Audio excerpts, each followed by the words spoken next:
10 लाख टंका पर्यंत सुध छाड़ एक दबु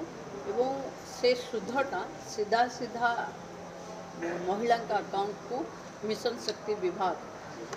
माननीय मुख्यमंत्री हाथ में 299 कोटी आउ एबे आज 117 कोटी आम पठेले जोटा 2,24,000 महिला खाता को सीधा सुधा गला आ द्वारा महिला माने निजे तांकर इंटरेस्ट फ्री रो जो सुविधाटा अच्छी सेटा पाई परिबे और ताकू इन्वेस्ट करी नुआ प्रोजेक्ट बा पीजी ग्रुप जो तांकर अच्छी प्रोड्यूसर ग्रुप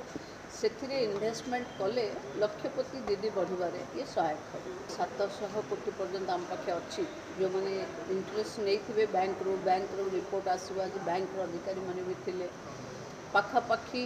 700 कोटी टंका ए वर्ष आम शुद्ध छाड़े महिला सीधा सड़क दबु 2027 सुधा 25 लाख लक्षपति दीदी हेबे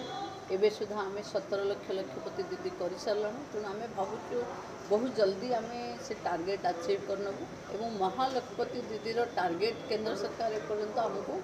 देनी किंतु आम थर मेला रे आम देखिलु कि आम महालक्षपति दीदी बनइबारे भी इंडिया रे 1 नंबर अच्छु ये मेला आमर 30टा जिले में आरंभ हो जनवरी 14 पर।